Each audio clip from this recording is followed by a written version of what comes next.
O TRE de Santa Catarina lança campanha para incentivar o uso do e-título nas eleições de 2024.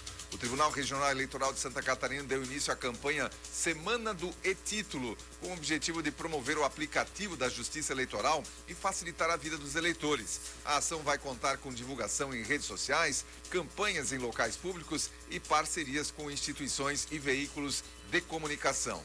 Lançado em 2020, o e-título é um verdadeiro quebra-galho digital. Com ele, o eleitor pode consultar seu local de votação, checar a sessão eleitoral, emitir certidões, guias de multa e até se inscrever como mesário voluntário.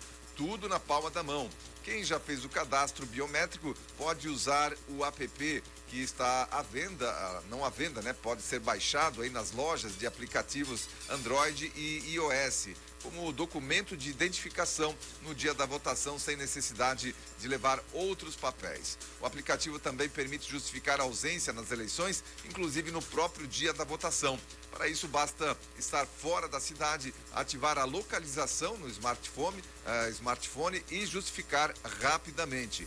O TRE de Santa Catarina recomenda baixar o e-título com antecedência para evitar sobrecarga nos dias próximos à eleição, marcada para o dia 6 de outubro. Vale lembrar que no dia da votação o app não estará disponível para novos downloads ou atualizações. Em Santa Catarina, mais de 1.700.000 eleitores já aderiram ao e-título, o que representa cerca de 30% do eleitorado apto a votar nas eleições municipais de 2024. No Brasil, o número de downloads já passa de 46 milhões. O aplicativo pode ser baixado gratuitamente tanto no App Store quanto no Google Play, para dispositivos iOS e Android. A campanha visa garantir que cada vez mais eleitores aproveitem o benefício do e-título, tornando o processo eleitoral mais ágil e acessível para todos. Portanto, está aí o e-título à disposição nas lojas de aplicativos para você baixar, e quem já fez a questão biométrica aí junto à Justiça Eleitoral já pode utilizar ele inclusive como documento no dia da votação, não precisa nem levar o título de eleitor. Nesta semana, Santa Catarina estabeleceu um novo recorde de vagas de emprego anunciadas pelo Cine, o Sistema Nacional de Emprego, atingindo o total de 9.692 oportunidades, o maior número registrado neste ano, 2024. Dentre essas vagas, 9.494 são para oportunidades gerais e 253 são destinadas exclusivamente a pessoas com deficiência.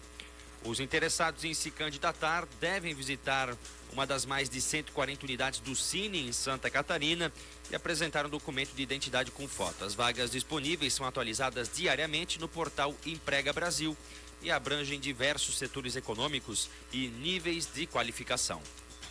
Olha, se o Cine está com 9.692 oportunidades, elas pode multiplicar por 5 esse número de vagas ou até mais, porque nem todas as empresas ou poucas empresas divulgam as vagas no Cine. A maioria das empresas tem o seu processo de recrutamento interno, utilizam outras formas. Poucas empresas utilizam aí esse canal que é o Cine para as vagas. Então, se em Santa Catarina está sendo divulgada em 9.692, é muito. E a gente sabe que são muito mais vagas disponíveis aqui no estado de Santa Catarina. Não tem mão de obra. A gente está passando isso aqui na nossa cidade. Se a gente pegar aqui a nossa cidade, veja o número de vagas que nós temos aqui na nossa cidade. Vagas disponíveis, nós temos muito mais vagas disponíveis do que pessoas disponíveis para trabalhar. Existe uma carência enorme de mão de obra hoje aqui na cidade de Timbó, e não é mão de obra qualificada, é mão de obra. Não existe qualquer tipo de mão de obra. As empresas estão se batendo aí para conseguir mão de obra e estão tendo dificuldade em conseguir suas metas aí de produção, de faturamento, em função da falta de mão de obra hoje aqui na nossa região. É algo incrível que acontece nesse momento. E aí vem uma situação que nós estamos em época de campanha eleitoral e os nossos candidatos aí precisam se preocupar muito com isso. Por que precisam se preocupar muito com isso? Porque isso faz parte do desenvolvimento econômico aqui da nossa cidade. As nossas empresas, aquelas que já estão instaladas aqui, não têm mão de obra suficiente para alcançar aí suas metas e o seu crescimento, né? Isso, e o seu crescimento. E o que acontece? Nós não temos mão de obra aqui. Teoricamente, a gente precisaria trazer mão de obra de fora aqui para a cidade de Timbó, para poder suprir a carência de mão de obra que nós temos por aqui. Vamos imaginar que a gente consiga trazer de fora. Onde essa gente vai morar? Não tem moradia. Nós não temos uma infraestrutura adequada para receber, né, principalmente em termos de moradia, as pessoas que vêm aqui para a nossa região. Então, o desenvolvimento econômico aqui da nossa cidade e da nossa região está impedido hoje por falta de gente, por falta de mão de obra. E não estou falando em mão de obra qualificada, estou falando em mão de obra que as empresas estão dispostas a qualificar dentro do seu quadro pessoal. Nós não temos, está faltando muita mão de obra. Então, esse é um problema sério hoje, que impacta a questão privada, claro, das empresas, mas que nós temos que ter políticas públicas aqui também para atrair as pessoas para cá, principalmente por conta de moradia.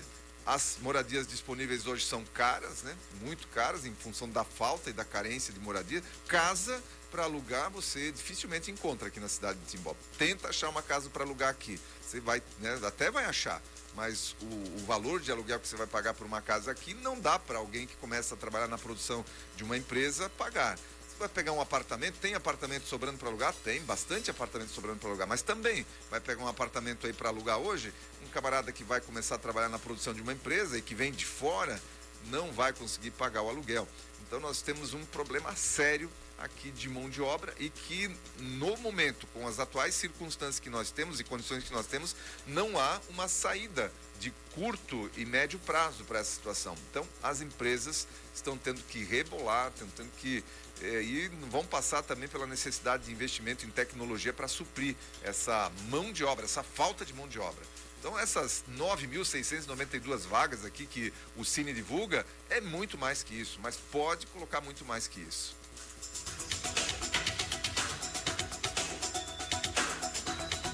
E olha, os bombeiros militares de Santa Catarina intensificam o combate às chamas no Mato Grosso do Sul. Uma equipe de 10 bombeiros do Corpo de Bombeiros Militares de Santa Catarina, dos 20 que estão atuando no combate aos incêndios no Pantanal do Mato Grosso do Sul, foi deslocada no sábado, ainda dia 7, para uma nova área na cidade de Naviraí, no sul do estado.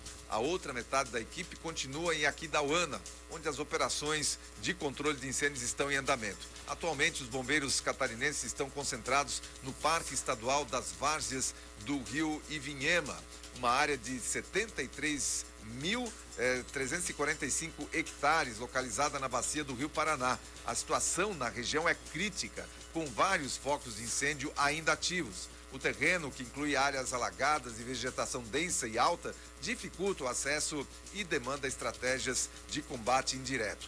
Os bombeiros de Santa Catarina estão no Mato Grosso do Sul desde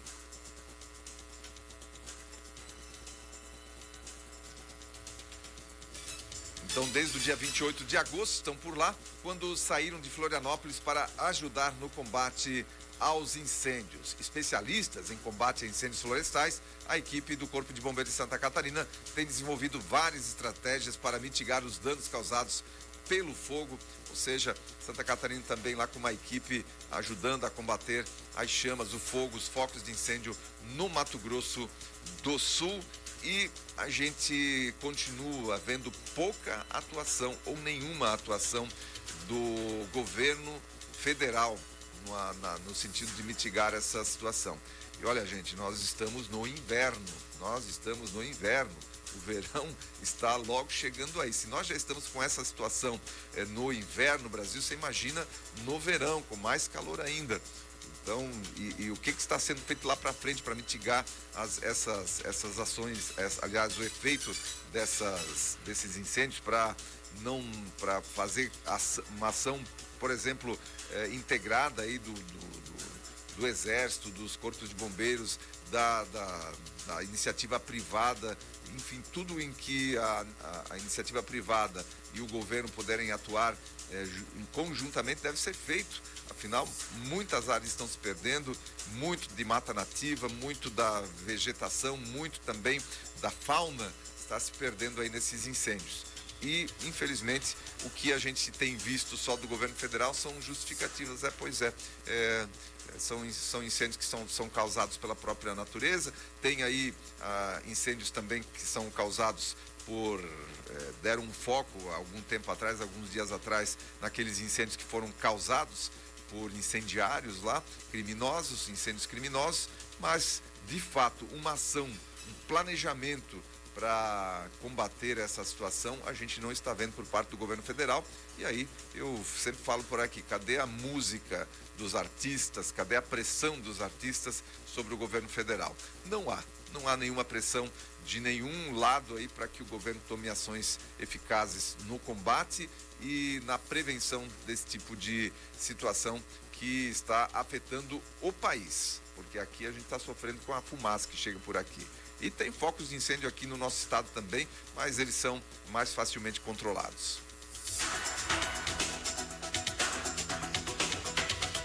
Vamos falando de Brasília, porque deputados e senadores entregaram ontem pedido de impeachment contra Alexandre de Moraes.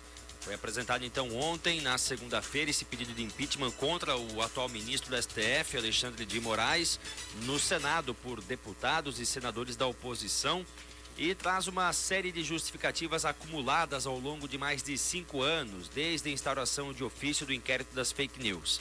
Além do bloqueio da plataforma X, o antigo Twitter no Brasil, o documento também acusa o ministro de uso irregular do Tribunal Superior Eleitoral para fins de perseguição política. A petição foi elaborada pelo senador Eduardo Girão, do Novo, do Ceará, e entregue ao presidente do Congresso, o senador Rodrigo Pacheco, e se debruça agora sobre 14 tópicos que fundamentam a eventual abertura de um inédito processo de afastamento de ministro do STF. Em todas as argumentações, o foco recai sobre questões de arbitrariedades que violariam direitos fundamentais garantidos pela Constituição e leis ordinárias. Muito bem, 60% das pessoas que votaram ontem aqui na nossa enquete disseram que não acreditam que haverá um impeachment do Alexandre de Moraes. Apesar de toda essa movimentação, de manifestações, ontem os deputados entregando aí um pedido para o Rodrigo Pacheco, que tem, esse não é o primeiro, são vários pedidos que ele tem lá de impeachment contra o ministro Alexandre de Moraes, está sentado em cima desses pedidos o Pacheco. E não acredito também que o Pacheco agora, no final da sua gestão, onde ele em fevereiro deixa de ser o presidente do Senado, e tem aí possibilidade, inclusive o Lula já andou ventilando a possibilidade de ele ser ministro. Vai abrir um processo agora, vai permitir a abertura de um processo agora contra o Alexandre de Moraes? Eu realmente não acredito nisso. Mas vamos lá, vamos ver o desenrolar dos fatos. O fato é que está havendo uma pressão da sociedade, através das manifestações que a gente viu lá, por exemplo, em São Paulo, no último domingo. Está havendo manifestações muito contundentes de juristas a respeito do que acontece aqui no país. Nos Estados Unidos, pessoas correspondentes, comentaristas políticos de lá, que a gente acompanha aí pelo YouTube, comentam que nunca se viu o Brasil tão em foco lá nos Estados Unidos, a partir do momento que o Elon Musk, ele lá está divulgando o que acontece no país, e o Elon Musk é um empresário influente, claro, lá nos Estados Unidos, e a partir do momento em que ele está colocando e levantando essas situações, o Brasil nunca esteve tanto em evidência negativamente lá nos Estados Unidos como está nesse momento. Nunca esteve nas páginas dos principais jornais, inclusive jornais considerados mais à esquerda do espectro ideológico, criticando o que está acontecendo aqui no país. Então começa a haver uma pressão também do quarto poder, que é a mídia, né? Inclusive a nacional, porque quando o Alexandre de Moraes bloqueou o X aqui no país, todos os veículos de comunicação tiveram seus perfis inoperantes, estão com seus perfis inoperantes. E eram perfis com os quais esses meios de comunicação se comunicavam aí com o seu público, com uma parcela do seu público. Tinham também, muitos deles tinham perfis que tinham algum tipo de rentabilidade também aí no Twitter, enfim, prejudicou todo mundo. Ou seja, a censura começa a chegar, né, começa a bater quando a água, como diziam os meus pais, quando a água começa a bater na bunda, aí os camaradas começam a se coçar, começam a querer nadar. Vamos ver o desenrolar dos fatos com relação a esse pedido de impeachment aí do Alexandre de Moraes e a tudo que está acontecendo em nível mundial hoje em relação a principalmente ao bloqueio do X e ao bloqueio das contas da Starlink aqui no país. Olha, Deolane Bezerra, você já ouviu falar? Eu nem sabia quem era essa Deolane Bezerra aqui, mas está tanto na mídia, né, que a gente acabou trazendo a notícia de que ela está deixando a cadeia e vai para a prisão domiciliar com tornozeleira. Eu trouxe a notícia porque ela foi presa esses dias. E como rolam rápido determinados processos aqui no país, né? Não sei porquê, não sei se você aí imagina também, talvez seja por conta dessa foto que a gente está mostrando aí para você, que os processos desse tipo dessas pessoas aí, por exemplo, corre mais rápido na justiça.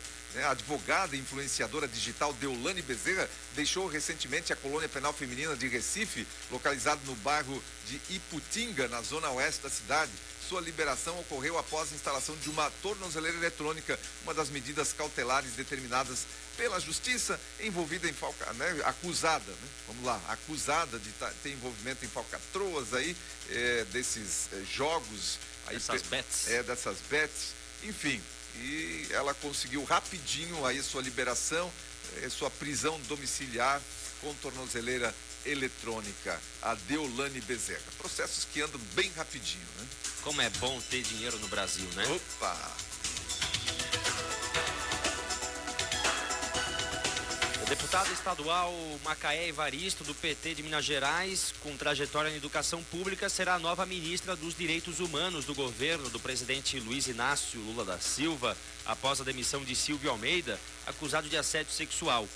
Lula anunciou ontem, segunda-feira, pela rede social Blue Sky, que convidou Macaé Evaristo, primeira mulher negra, a ser secretária de Educação de Minas Gerais, para assumir o comando da pasta, vitrine das políticas sociais do presidente. Macaé aceitou e assinarei em breve sua nomeação, foi o que escreveu o presidente Lula em uma breve mensagem, ilustrada com uma foto na qual ele aparece ao lado da deputada estadual.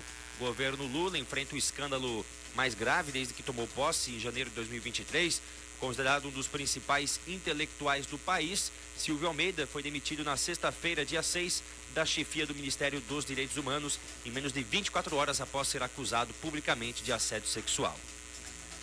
Pois é, essa situação do ministro Silvio Almeida, ele foi afastado, é um escândalo do governo, porque há informações de que o governo e a alta cúpula do governo federal já sabia há meses do que acontecia aí com o Silvio Almeida, um cara que vivia arrotando regra, um cara arrogante quando se manifestava aí em público, arrogante, e olha só o que havia por trás, ao menos há investigações, não vamos acusá-lo antes de as investigações estarem concluídas, mas olha do que ele está sendo acusado. E agora o governo Lula, então, escolhe a deputada Macaé Evaristo. Agora, quando começa, né, porque é o Ministério dos Direitos Humanos, mas quando a matéria já começa dizendo porque é a primeira mulher, porque é a primeira mulher negra, agora devia colocar o currículo que a qualifica para assumir uma pasta, um ministério, como uma ministra de Estado. Não coloca, veja que a matéria o pessoal não se preocupa com o currículo da deputada. Não se preocupa com o currículo. É porque ela é a primeira mulher negra a fazer isso, é porque é a primeira mulher aquilo. E cadê o currículo da mulher que a qualifica para o cargo? Então, a Macaé, ela já foi vereadora em Belo Horizonte, foi eleita em 2022 para o seu primeiro mandato na Assembleia Legislativa em Minas Gerais, com mais de 50 mil votos. Ela é graduada em serviço social e tem mestrado. Está fazendo doutorado em educação. Então você precisa ir lá fuçar o que ela já fez. Ela, além disso, ela tem atuação em pautas ligadas à escola em tempo integral e às populações indígenas. Abro aspas aqui para ela. Ela tem orgulho da sua ancestralidade e pretende seguir lutando contra o racismo estrutural e a favor de políticas públicas voltadas à diversidade e à inclusão das mulheres e das minorias, diz a sua biografia no site da Assembleia Mineira. A deputada é prima da escritora Conceição Evaristo, integrante da Academia Brasileira de Cultura desde 2023. Macaé até já brincou com a confusão entre ambas por conta do sobrenome em suas redes sociais. Enfim, é um currículo, um mínimo de currículo que a gente consegue encontrar da deputada Macaé, que agora foi elevada ao cargo de ministra de Estado. Mas, quando a gente vai ver as notícias, a primeira mulher negra, a primeira isso, cadê as qualificações? Não interessa se é branco, se é preto, se é amarelo. O que importa são as qualificações para assumir uma pasta, um ministério, para ser um ministro ou uma ministra de Estado.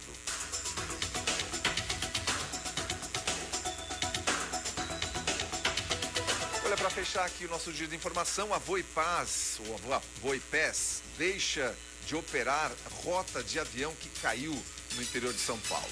A Voipés deixou de fazer a rota que conectava Cascavel, no Paraná, a Guarulhos, em São Paulo, a mesma do acidente que matou 62 pessoas há um mês. Desde o começo de setembro, nenhum avião da companhia pousa ou decola de Cascavel. As informações são da Folha de São Paulo. Desde 9 de agosto, quando o avião da companhia caiu em Vinhedo, interior de São Paulo, deixando 62 vítimas, a Voipés deixou de operar também em Fortaleza, lá no Ceará, em Confins, em Minas Gerais, em Porto Seguro, na Bahia. A partir do dia 26 de agosto, rotas que tinham Salvador, Natal e Mossoró como origem ou destino também deixaram de operar. Em 2 de setembro, a operação que foi suspensa em São José do Rio Preto, Cascavel e em Rio Verde, lá em Goiás também. Segundo a companhia, a medida visa garantir uma melhora significativa na experiência dos passageiros, minimizando eventuais atrasos e cancelamentos. Passageiros que compraram bilhetes para os trechos cancelados podem requerer reembolso em até 12 meses, considerando a atualização monetária. Mas, de fato, foi um choque, né, para a Voipés no sentido financeiro também. Companhia que, segundo informações, já não vinha muito bem depois de um acidente como esse, que matou aí, vitimou 62 pessoas. Certamente vai ter muitos problemas aí ligados às indenizações. Enfim, isso mexe com a estrutura da empresa, está deixando de operar em várias rotas para que fique mais viável. Certamente vai ter que diminuir a equipe, ou vai ter que fazer alguma coisa para ficar mais enxuta ainda do que era. Inclusive, um áudio que circulou na época aí de pilotos dizendo: será que ela passa dessa? Será que a Voipés consegue passar, ficar em pé depois dessa situação? Enfim, aqui já começa a mostrar, né, que está começando a deixar de operar em determinadas rotas, claro, por conta dessa situação e que afeta a empresa financeira.